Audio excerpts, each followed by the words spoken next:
Test.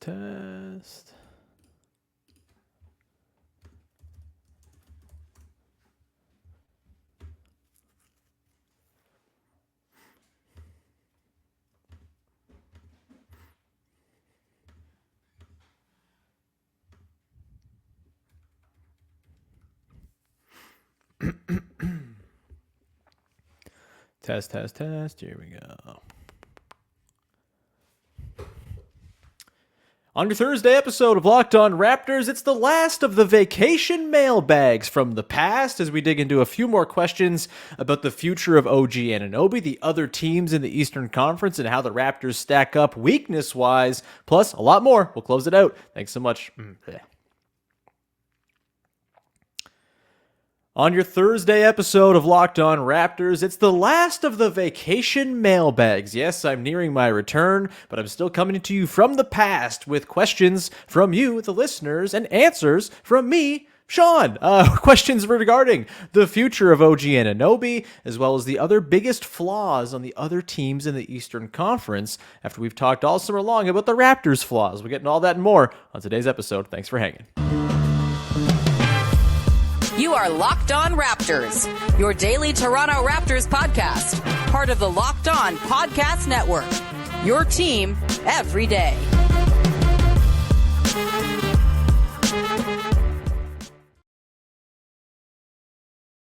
Hey, what's going on, and welcome to another episode of Locked On Raptors, part of the Locked On Podcast Network, your team every day. It is Thursday, August the 24th. I'm recording this on Thursday, August the 10th. It's like my fourth episode today, so apologies if my voice is frayed. The voice you're hearing is, of course, of Sean Woodley. I'm your host. I've been covering the Toronto Raptors now for 9 seasons on various platforms. You can find all my work over on Twitter at WoodleySean. You can also go and find the show on Instagram at Locked On Raptors. You can join our Discord server. Fresh links will be dispersed very, very soon. I promise you that. And we got a whole bunch more for you over on the YouTube channel. Go subscribe. Find all the videos. There's bonus videos, etc., etc.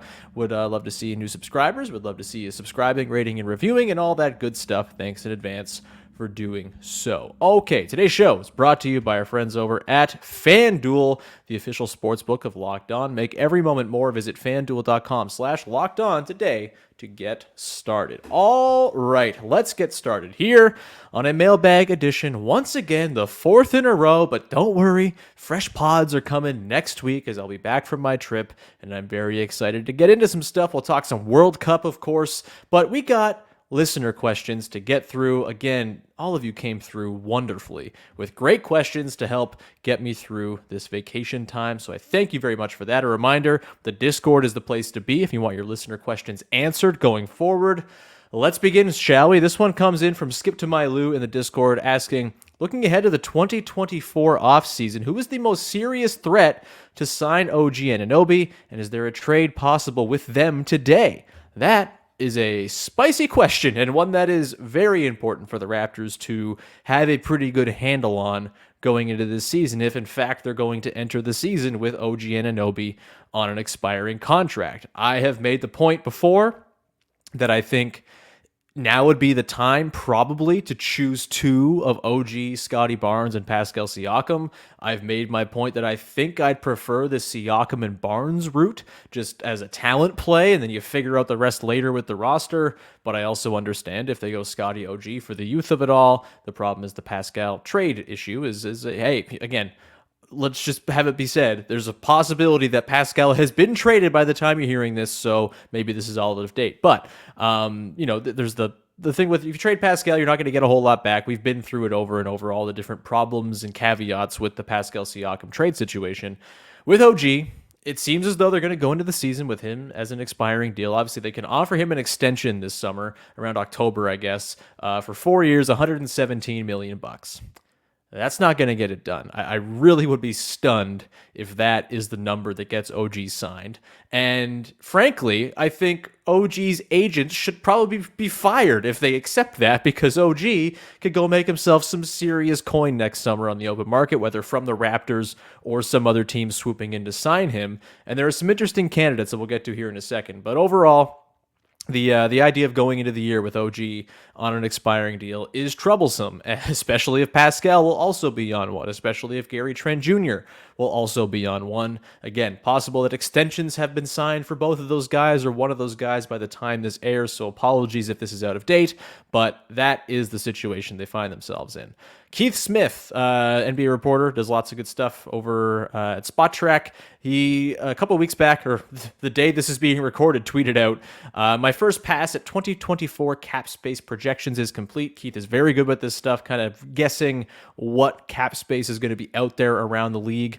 And as per usual, there's not a ton of teams with a lot of cap space. You have the San Antonio Spurs with $55.3 million projected, the Orlando Magic with 51.3, the Utah Jazz 41.6, the Charlotte Hornets 40.7 million, the Detroit Pistons 38.7, and the 76ers at 32.9. That is very much dependent on what the hell happens with James Harden. Again, maybe that's been resolved by the time you're hearing this, but as of right now, those are the teams that will have OG money on the books. Again, teams can get into cap space. We saw the for example, get into a cap space situation at the last draft just because they moved on from a deal they didn't want in Rashawn Holmes. They didn't do much with the cap space, but they had that cap space when it was not projected. So these things are always subject to change, but that is the situation right now. So of those teams, Spurs, Magic, Jazz, Hornets, Pistons, Sixers is the one who should go sign him. Frankly, one of my favorite fake trades out there at the deadline, and this doesn't really work anymore because of the Harden situation being so up in the air, but the situation at the deadline that I thought was pretty intriguing was, do you call up the Sixers if they're confident they can keep James Harden and offer OG Anunoby for Daniel House, PJ Tucker, and Tyrese Maxey as the big returning piece? The money basically matches dollar for dollar, and you get OG onto the Sixers, who would be a perfect running mate next to Joel Embiid, three-point shooting to work off of those double teams that Embiid sees all the time, really punish him there. The defense, obviously, the best defensive partner who Embiid will have played with since Ben Simmons, and I certainly would take OG on defense over Ben Simmons at any rate anyway. That would be a really nice fit. Does OG Anunoby have any time for Nick Nurse? All of the reporting from the last year or so suggests that perhaps not. And so that could be a bit of a dicey thing there. And also the Sixers, they like to go star hunting, right? And as much as OG is awesome, my expectation is that they'll probably go star hunting. Pascal Siakam, for example, could be one of those guys that they go star hunting with. Just as an example, other free agents next summer who come to mind, Klay Thompson's there. You kind of go through, it's not exactly a loaded class. Beyond Pascal and OG, DeMar DeRozan will be a free agent, so there's that. As far as like current salaries being made for that season, there's not a lot of guys who are well paid now who are going to go hit caps. Obviously, we could see guys become stars this year who hit the free agency market and restricted free agency or whatever. But as it stands right now, it's not exactly a loaded group. And so, yeah, maybe OG becomes one of those guys who is potentially coveted. I'm just pulling up now guys with player options as well for next season. Chris Middleton's among them. That's kind of it. It's not exactly a full class of players for 2024. So that opens up the risk that if they go into free agency with all those guys as unrestricted free agents, that they could lose one or all of them, and it could be very, very disastrous for the franchise a year after just losing Fred VanVleet for nothing. You don't want to see that. Back to the question at hand, because I just got off track. Spurs, Magic, Jazz, Hornets, Pistons, Sixers. The Sixers, I mentioned, yeah, that would be a perfect fit. They should go and do that. The Spurs, really interesting, would be a perfect fit on a Wemby team, one would think. But I wonder if the Spurs maybe have to devote their resources more to finding like the long-term answer at point guard. Trey Jones, I don't think is that. Malachi Branham's nice, I guess, but is he going to be a long-term starter? And then they're pretty loaded on the wings, right? Devin Vassell, Keldon Johnson, they got Jeremy Sohan. Maybe they don't really view OG as someone who's worth the investment, even though he'd be a great fit. The Magic, similar idea. They have a lot of wings and forwards and not many guards. I doubt that OG would be top of their list, although Jeff Weltman, I'm sure, is a fan of OG's work, considering his time with the Raptors. Did he leave for the Magic before that? I don't even remember how the timeline goes here, but I'm pretty sure he was around, at least when they would have been scouting OG. The Jazz, that's an interesting one because they obviously kind of have a bit of a glut now with Larry Markkinen and John Collins and Walker Kessler. I feel like if you can get OG, you probably happily move on from John Collins and wash your hands with it, and you're fine. And OG would be a great partner next to Lauri Markkanen, who's not the best defender in the world. Do the Utah Jazz ever sign marquee free agents? Do I see OG being like, yes, Salt Lake City is the place for me?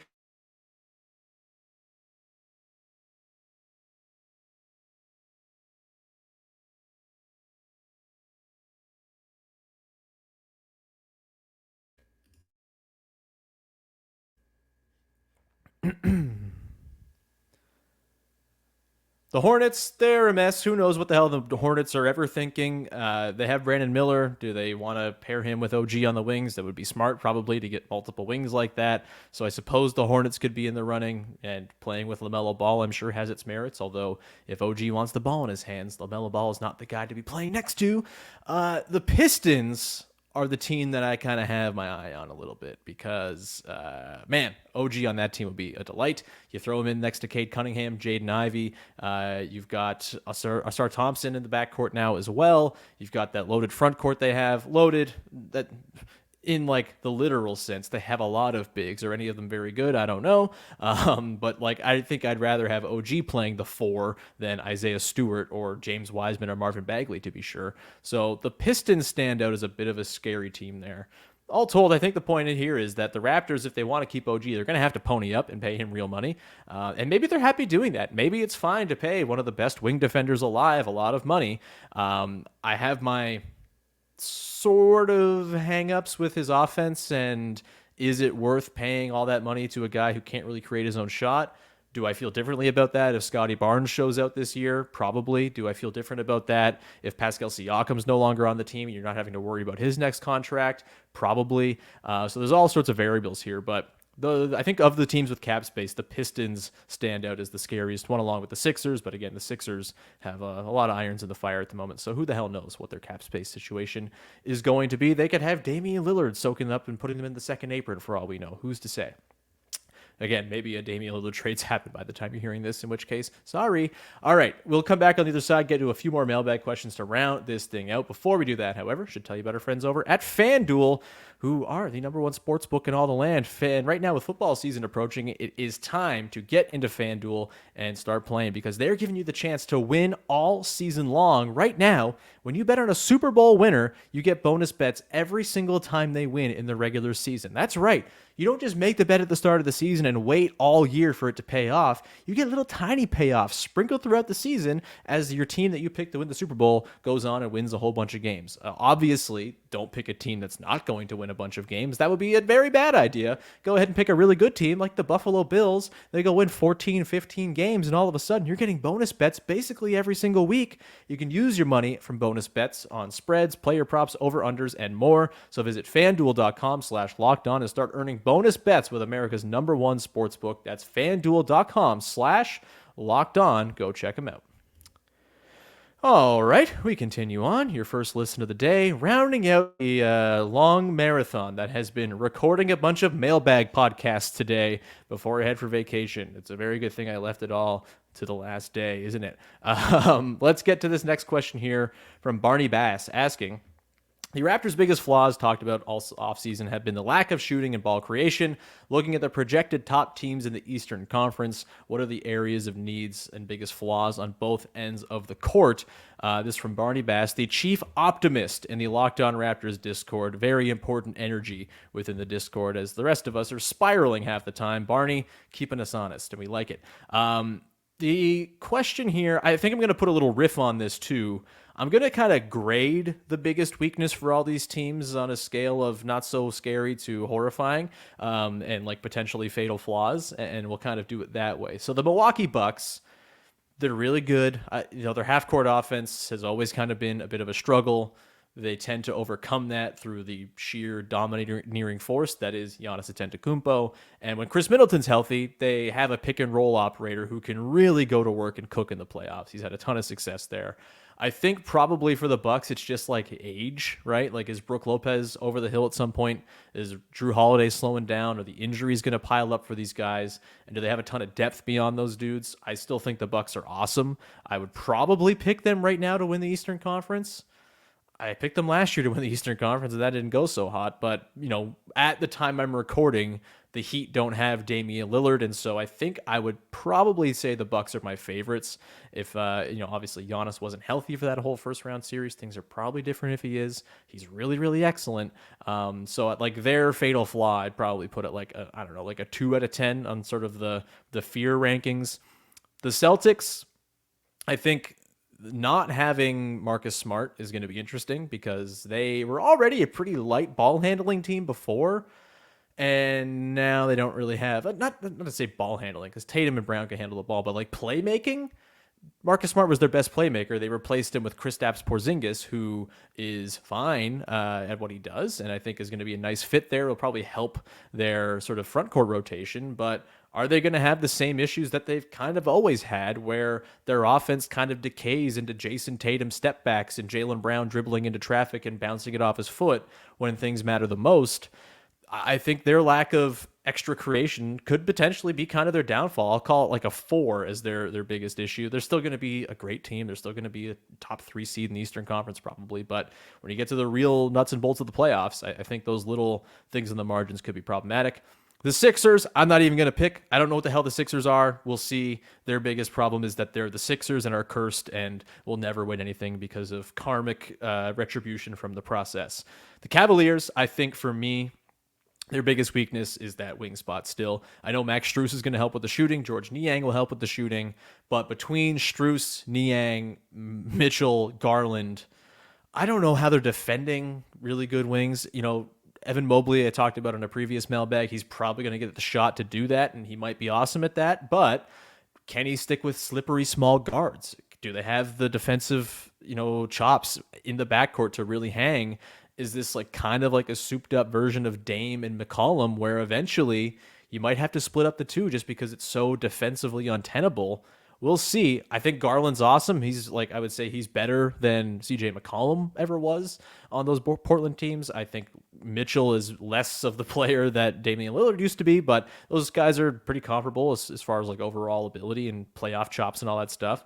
But I do really wonder about that wing defense spot, and does it overextend Evan Mobley? And does Jared Allen lay a pumpkin again, or be a pumpkin again? Lay an egg. That's what I'm looking for. Laying a pumpkin. That sounds painful. But does Jared Allen figure it out in the playoffs again? Like, he kind of got played out of that series against the Knicks, was really ineffective. I still think that wing situation, the wing defense situation in particular, maybe not even just wing, because I think Mobley can hang there, but like guard and wing defense still could be a big problem for the Cavs, and I'm going to call it like a 5 or a 6 on the fear scale.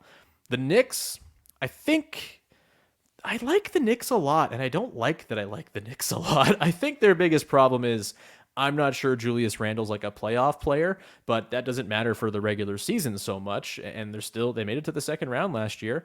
That's very good for them. I like Quentin Grimes. I like Emmanuel Quickley. Talked about that a bunch on the show. Jalen Brunson's awesome. I think this is not to say Jalen Brunson is Kyle Lowry, because he's not, because Kyle Lowry is like one of the 5 smartest basketball players of the last 20 years. But Jalen Brunson is the closest thing to peak Kyle Lowry I think I've seen since peak Kyle Lowry, right? Like, there's just this really nasty, smart, organizing point guard, can score at the rim, can kind of use his body to overcome his lack of size, just kind of a nasty dude. I think Jalen Brunson's kind of like that, but I think Julius Randle being their second most important offensive player is probably an issue once you get into the deep parts of the playoffs. First round, sure, but a little bit beyond that, and I have some concerns. The Julius Randle playoff thing, in the playoffs, I think it's like an 8. In the regular season, it's like a 3 because he's really good in the regular season and is prone to weird shooting spurts. I'm going to skip the Nets because I don't really understand the Nets, and I don't think they're going to be that good. I think the Hawks are the next interesting team here.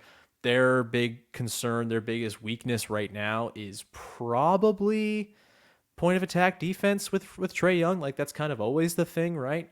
DeJounte Murray's great with it, but going down the list, like, I don't think AJ Griffin, as excited as I am about him, is like an ace defender or anything like that. DeAndre Hunter has never been the ace defender he was billed to be. And I think that's probably another one of their issues, is that sort of point of attack defense. Trae Young is always going to be a scab that gets picked at in the playoffs defensively. It's just always going to be that thing. And I guess the other part too is, can the Hawks play together, right? Like, they typically are just kind of like a your turn, my turn. It's Trey's team, it's DeJounte's team. Neither of them are terribly thrilling to watch. Can Quinn Snyder kind of make that into more of a basketball team, I guess is the big question here. As far as regular season, I think the Hawks will actually be pretty good this year with Quinn Snyder. So their point of attack defense concerns in the regular season are probably like a 4 or a 3. In the playoffs, it becomes like a 7, 8, or 9. And I don't think the Hawks really have the juice to go all that deep at all. So there's that. The Heat, as far as biggest weakness, it's probably depth, especially if they make a Lillard trade. That matters a lot more in the regular season. And as far as them like getting good seeding in the regular season, I could see that being a bit of a challenge if you're going to miss some time from Jimmy, as he's prone to do, and Dame's in his 30s. Maybe he needs some maintenance. They're still going to be like, if that is a trio, maybe they are by now. Lillard, Bam, Butler is about as perfectly fitting a trio as you could ask for. But I do think in the regular season, their lack of depth and their like sort of dependence on G League dude magic is going to be put to the test. And regular season wise, I'd call that like a 6 of a concern. In the playoffs, you shorten your rotation, you're fine. You have Eric Spoelstra pulling the levers. It's probably like a 2. The Bulls, their biggest thing is, not having Lonzo Ball sure sucks. I think in general, they're a weird team, man. They were so good on defense last year, despite not really having the guys that you would say are defensively talented outside of Alex Caruso and Pat Williams, I guess. Nick Vucevic, I think, did a really good job as a defensive backline guy last year, kind of underrated. But DeRozan, Levine, are you really counting on those dudes defensively? This is where we get into the range of teams that I think the Raptors could feasibly be much better than, or better than at least. And so maybe I'll stop the ranking there. But the Bulls' big concern for me is just how do they run offense, right? They just had a very stagnant, crappy offense last year. Couldn't hit any threes, had no 3-point volume. The 3-point volume is probably the biggest weakness. And in the regular season, that's probably like a 6 or a 7. In the playoffs, that's probably like an 8 or a 9. So yeah, that's where we are with the rankings of the other best teams in the Eastern Conference. As far as the Raptors' biggest weakness, the lack of self-creation in the half court, I think in the regular season, it's probably a little bit less of a concern than the playoffs, but I still think it's a concern. Regular season, I'd grade it at like a 6 or a 7. And in the playoffs, it could get ugly as teams kind of scheme for the lack of creation. Could be like a 9 or a 10 as far as a big concern. The Raptors are not as good as these other teams is the thing. So their fear concern ranking levels are a little bit higher. We'll come back on the other side, get into a few fun questions to round things out. A couple fun ones, that is, from our pal Duncan, who asked a couple of bangers. And we will close that out in just a second. Before we do that, however, got to tell you about our friends over at Locked On Leafs. As the Leafs offseason continues, still plenty of stuff to be done, extensions, trades, etc. Go check out Mike and Dave with Locked On Leafs each and every day on your favorite podcast app and on YouTube to get all you need to know about the Buds. All right, we're rounding it out here, hitting the home stretch of this final vacation mailbag. We'll leave it off with a couple of light questions. This one comes from Duncan asking, this has been in the mailbag for a while, glad to get to it now. If you could bring one Raptors player, present or past, with you to pick up, who would it be and why? Is it Kyle Lowry?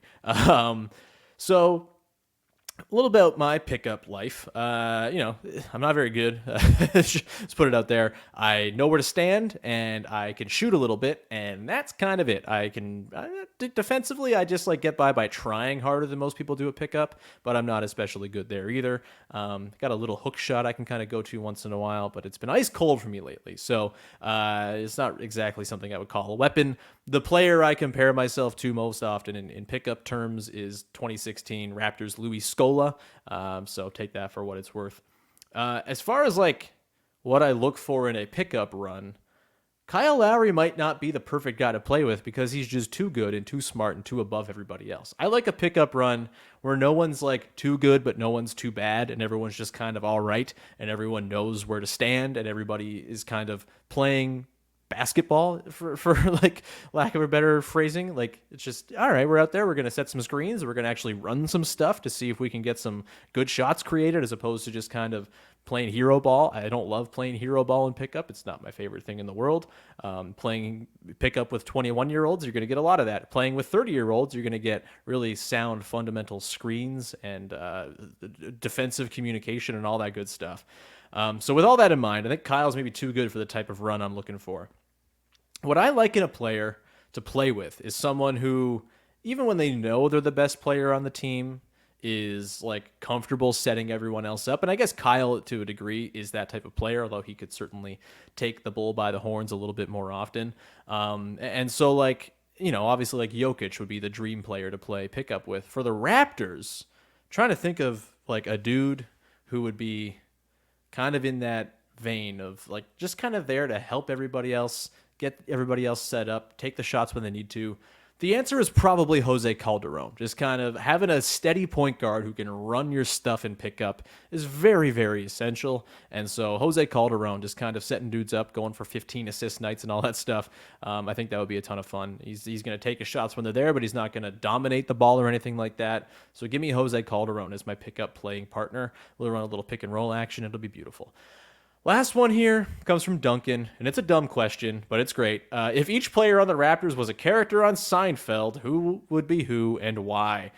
This is a hard question to answer because the whole thing about Seinfeld is all these people suck, and you should probably hate them. And so I, a person who ostensibly likes the Toronto Raptors, don't feel the way I do about George when he's doing his worst low-life stuff on that show. I say that with utmost love because George is the best character on that show, but a very different kind of appreciation between like the Raptors dudes I like and the people on Seinfeld who are doing bad things as bad people. I feel like someone did ask me who the Soup Nazi was in the Discord. I said Nick Nurse. I think that's pretty obvious. I'm just going to go with the main four and sort of find a Raptors corollary, I think, here. For Elaine, I think I might go OG Anunoby. Hear me out here. Like easily like the smartest person of the bunch. OG, I think, kind of gives out that vibe. Very smart, cerebral guy. Not to say Elaine is a genius, because no one on that show is a genius. I think there's like an opinion of Elaine. Like Elaine has this very high opinion of herself, I think. And you could maybe draw a line to like OG wanting more action with the ball in his hands and kind of thinking he has more to give as an offensive creator. So I suppose there's that. And like the hubris that comes with that. I feel like Elaine is very hubristic as a character. And like, frankly, I think Elaine's the funniest character on the show too. And I think OG is pretty comfortably the funniest player on the Raptors. So I'll go there. Kramer, I think I'm going Precious Achiuwa.